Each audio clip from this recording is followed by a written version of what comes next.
In the neon glow of abundant digital content, where streaming services beckon with the siren calls of endless choice, a radical movement breathes quietly, the no subscription challenge. Imagine, if you will, an entire month devoid of Netflix's labyrinth of movies or the melodic loops of Spotify. Preposterous? Perhaps. But as this essay will unfold, stepping away from the comforting but relentless embrace of subscription services may just untangle new patterns of fulfilling engagement and financial freedom in your life.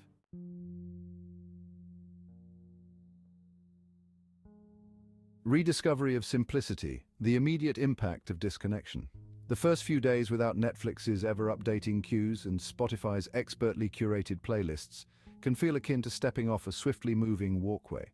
Suddenly, the world slows down. You may find the initial silence unnerving, a stark void where the sound of a next episode or a favorite tune once assuredly stood, but it's here, in this quiet, where the seeds of rediscovery are sown. Gradually, the discomfort wanes. Habits of reaching for the remote or hitting play give way to exploring lingering hobbies or the corners of your bookshelf, long obscured by blockbuster bestsellers and top 40 charts. This isn't just a return to forgotten activities, but an exploration of how deeply digital consumption had embedded itself into the rhythm of everyday life. One might begin to notice more the particular way light dances across the room in the late afternoon, the sound of neighborhood life that usually plays below the hum of television dialogue, the thoughts and reflections that emerge when not immediately drowned out by another's creative vision. This heightened awareness tends to stir a surprising realization. Simplicity has its own exclusive content to offer.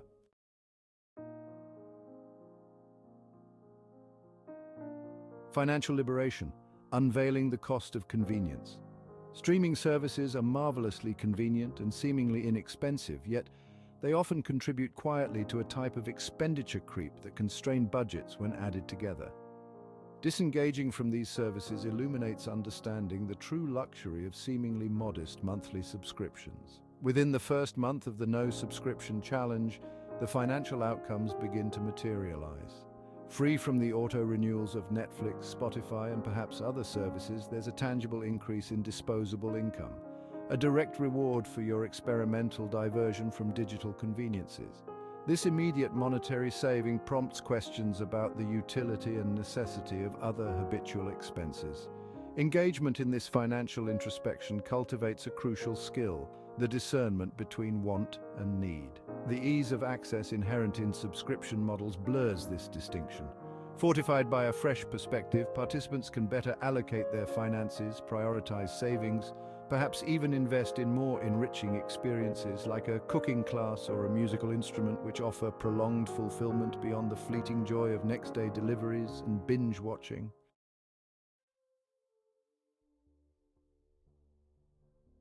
The absence of tailored playlists and recommendations engines may seem like an abrupt return to a more primitive era, but it also paves the way towards cultural and personal enrichment through less trodden paths. Public libraries, with their treasure troves of media, stand as beacons to those on the no-subscription path. Engaging with community resources or reaching out for recommendations from friends not only replaces the algorithm's echo chamber with more personalized and diverse interactions, but also reconnects one with local and communal narratives often overshadowed by global streaming content. Venturing into the aisles of a local library, one might discover a forgotten classic or a new genre, igniting a passion that was previously untapped. Furthermore, this pursuit leads to supporting local artists and entities, fostering a network of creativity and support in your immediate environment. The communal exchange of CDs, records, books, and even art lends a different texture to cultural consumption, one that is woven with more personal connections and tactile experiences.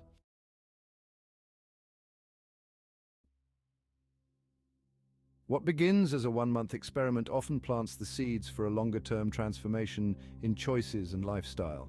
The challenge transcends the realm of digital detox, morphing into a philosophy of intentional living.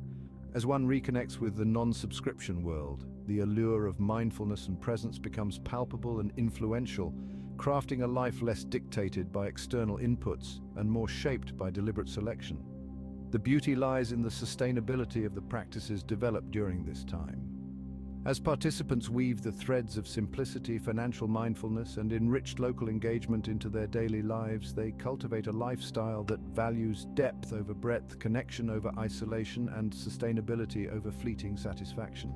This new dawn, marked by the return of autonomy over one's choices and the content they choose to consume or engage with, isn't merely about reducing bills or filling time with different activities. It's about reclaiming a sense of agency, deepening connections with oneself and the community, and ultimately living in a manner where every choice, be it in consumption, finance, or relationships, is both considered and meaningful. And